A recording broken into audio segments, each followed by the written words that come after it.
Bonjour à toutes et à tous, bienvenue dans ma chaîne Maths et Physique en poche.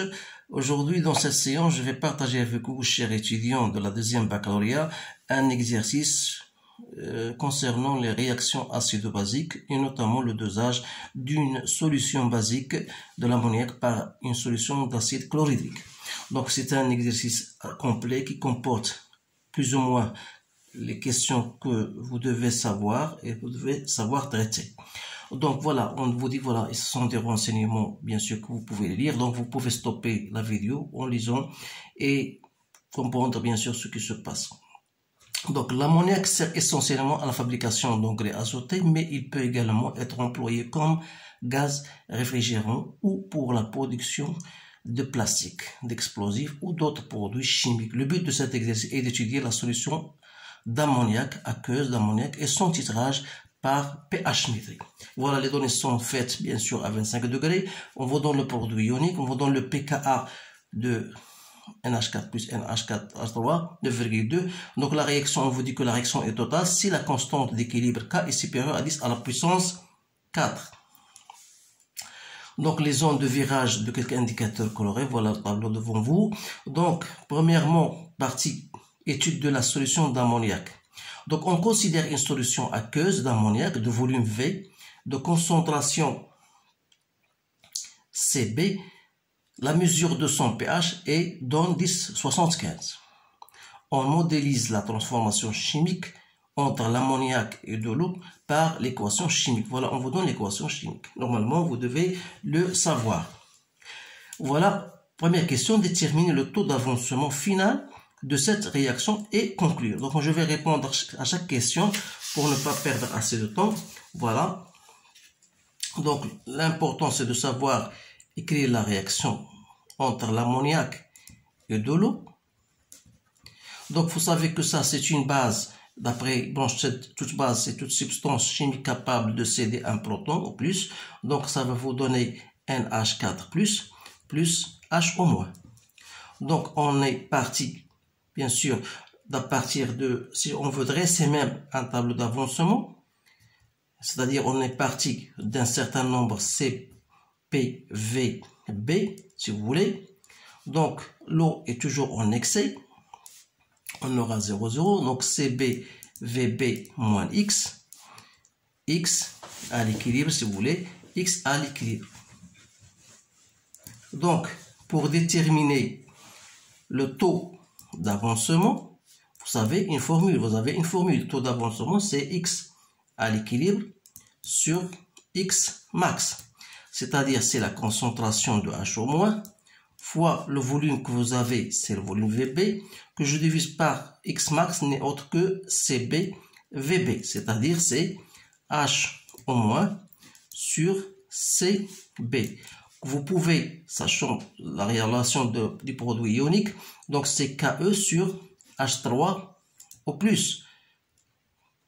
Donc H3 au plus, c'est 10 moins pH. Donc ce sont des formules que vous devez apprendre. Donc Ke, c'est 10 à la puissance moins pKe sur Cb, 10 moins pH. Donc c'est 10 pH moins pKe que je divise par Cb. Alors là, je pourrais faire mon application numérique. Donc, c'est 10 à la puissance 10,75 moins 14 sur 2, 10 moins 2. Donc, j'ai trouvé 0,028. Donc, vous remarquez bien sûr, elle est inférieure à 1. Donc, on dit que la conclusion, c'est que la réaction n'est pas complète ou bien n'est pas totale, comme vous voulez. Donc voilà la réponse à la première question. On passe maintenant à la deuxième question. Trouvez l'expression de la constante d'équilibre K associée à cette réaction en fonction de Cb et taux, puis calculer sa valeur. Donc vous avez que la constante d'équilibre, c'est très simple d'après la réaction que vous avez ci-dessus. Donc c'est la concentration de NH4 plus la concentration de HO- que je divise par la concentration de l'ammoniac. c'est-à-dire, puisque la concentration de NH4 plus égale à la concentration de H-, je peux mettre H- au carré sur la concentration de NH3. Alors là, vous savez que à partir de la valeur de taux, H- c'est quoi? C'est CB fois taux. Donc, j'ai dit CB fois taux au carré sur la concentration de NH3, c'est CBVB moins sur V. Donc, ça reste CB moins X à l'équilibre sur V. Donc, X à l'équilibre sur V n'est autre que la concentration de H-, c'est-à-dire c'est CB taux. Donc, en factorisant par CB, donc ça reste CB taux au carré, 1 moins taux. Donc, si vous faites votre application numérique, donc 2, 10 moins 2, 0,028 au carré sur 1 moins 0,028, vous allez trouver K égale à 1,6, 10 moins 5. Voilà la valeur de K. Maintenant, vérifiez que le pKa de NH4 plus NH3 égale à 9,2. Alors là, pour trouver le pKa, il faut d'abord passer par trouver la constante d'acidité. Alors là, vous avez une base. Donc, pour un acide, un rappel pour un acide, en équilibre, vous avez la constante K et n'est autre que la constante d'acidité. Alors là, c'est pas tout à fait le même, puisque vous avez une base. Donc, vous devez mettre attention à cela. Donc, toujours K, j'exprime NH4 plus, on a H- sur la concentration de NH3. Alors, si je multiplie par H3 plus de part et d'autre, donc je peux, ici, c'est KE sur la constante d'acidité, bien sûr. Voilà, parce que NH4 plus sur NH3, H3 plus, c'est l'inverse de la constante d'acidité. Alors là, je peux tirer la constante d'acidité, c'est quoi? C'est KE sur K, c'est-à-dire 10 moins 14, que je divise par 1,6, 10 moins 5, donc je trouve 6,25, 10 moins 10. Alors là, pKa n'est autre que moins log de Ka, c'est-à-dire moins log de cette valeur-là, vous allez trouver exactement 9,2. Voilà la valeur de pKa. Maintenant, on va passer à la deuxième partie. Donc, la deuxième partie, on va passer au titrage de la solution. Donc, il faut bien comprendre, lorsque vous allez lire, il faut bien comprendre. On titre un volume VB, c'est-à-dire il faut passer par mettre ça d'une façon plus claire. Donc, vous avez une solution S de l'ammoniac de volume VB égale à 30 ml qu'on va essayer, bien sûr, de la doser. Donc, il a une concentration C'B inconnue, qu'on va la doser par une solution SA d'acide chlorhydrique, de concentration Ca 2,10-2 mol par litre, et on va bien sûr trouver le volume à l'équivalence. Alors, la figure 2, elle représente le montage expérimental utilisé pour effectuer un dosage acide-basique. Donc, nommer les éléments numérotés, nommer les éléments numérotés sur cette figure. Alors voilà, vous avez cette figure-là. Ça, vous pouvez revenir au cours pour bien sûr connaître cela. Mais je vais vous dire, franchement, avec plus ou moins avec rapidité, avec d'une façon orale. Vous avez c'est une burette graduée. Donc, en 2, vous avez la solution titrante, qui est l'acide chlorhydrique. 3, vous avez un Erlenmeyer. La solution en 4, ici, voilà, en 4, vous avez la solution titrée, ou bien la solution qu'on va titrer. En 5, vous avez l'appareil pH mètre. En 6, vous avez une électrode de pH, de mesure de pH. Vous avez l'agitateur, bien sûr, voilà, l'agitateur magnétique. Et vous avez enfin un support. Donc ça, vous pouvez revenir à votre cours pour trouver ces éléments et les nommer. Donc on va passer à l'autre question. écrire l'équation de la réaction qui a lieu au cours du dosage. Alors là, qu'est-ce qu'on a dit? On essaie de doser une solution de l'ammoniac par un acide chlorhydrique. Donc vous avez de l'ammoniac, donc l'élément ion qui va participer, bien sûr c'est H3+, donc il va nous donner NH4+, plus de l'eau. Voilà la réaction de dosage. En calculant la constante d'équilibre associée à la réaction de dosage, on montre que cette réaction est totale. Donc toujours on va passer par écrire la réaction totale, c'est quoi? K c'est la concentration de NH4+, que je divise par la concentration de NH3, la concentration de H3 au plus.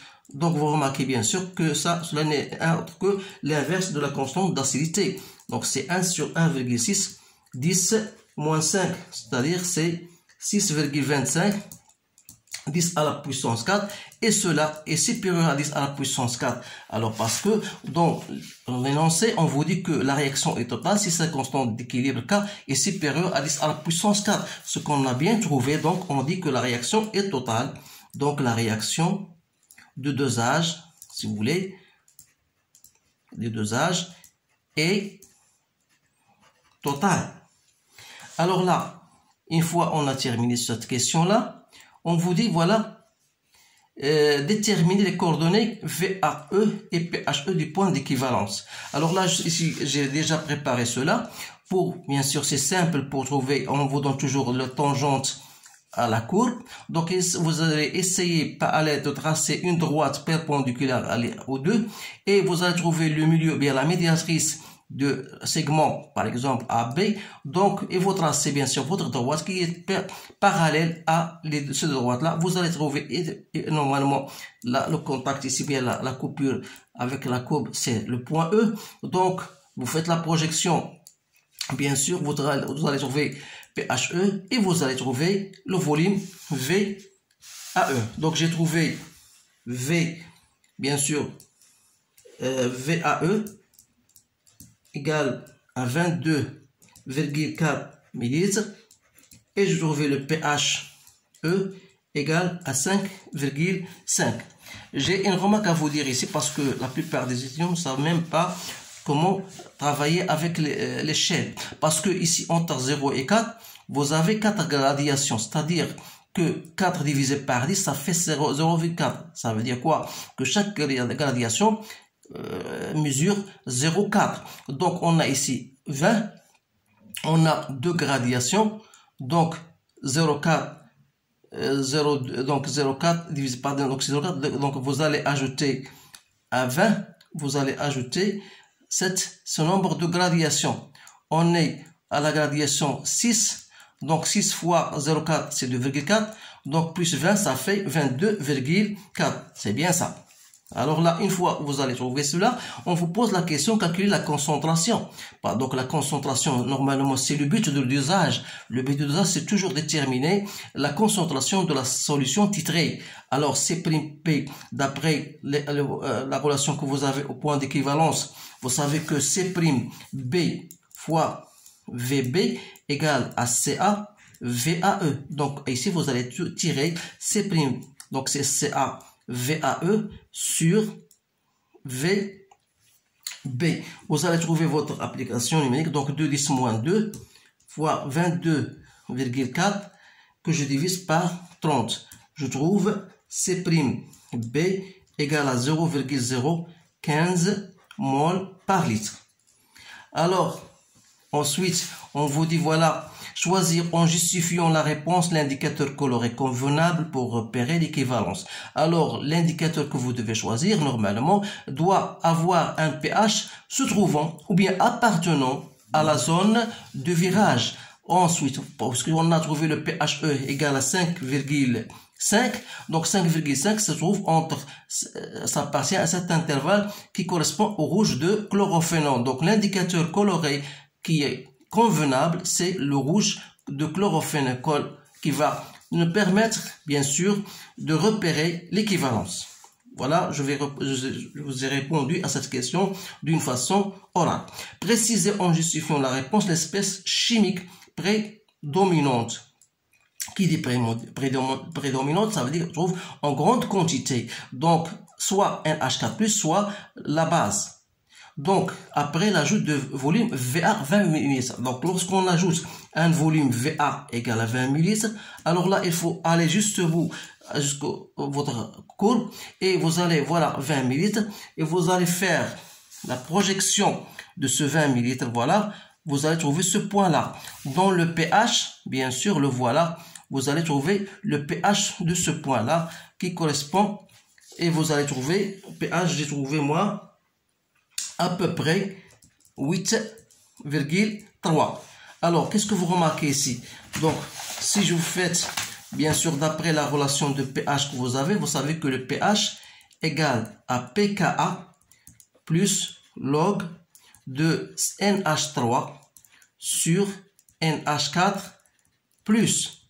Donc, pH, bien sûr, que vous avez trouvé, ça veut dire quoi? Est inférieur à pKa. 8,2 et donc là est inférieur à 9,2. Ça veut dire que l'espèce prédominante est bien sûr l'acide. Donc ça, vous devez le savoir en cours parce que on vous dit tout simplement lorsque vous avez le pH, voilà le pKa. Ici le pH, si le pH se trouve inférieur, donc c'est vous avez l'acide. Ici vous avez bien sûr l'espèce prédominante, c'est la base. Donc, pour nous, notre cas, on remarque que pH moins pKa, vous pouvez faire normalement, vous pouvez le trouver d'une façon théorique, parce que lorsque vous allez faire pH moins pKa égale à log de ça, vous allez trouver la concentration, bien ce rapport-là, elle est inférieure à 1, c'est-à-dire que la concentration en H3 est inférieure à la concentration en NH4+. Ça, c'est une autre méthode. Donc, ça revient toujours au même résultat. Donc, il n'y a plus que... Donc, je pense que le sujet, j'ai répondu aux questions du sujet-là. Donc, vous allez essayer, bien sûr, de revenir à ces questions-là pour maîtriser ce que vous avez vu en cours. Alors, je vous souhaite une bonne chance et je vous dis à bientôt.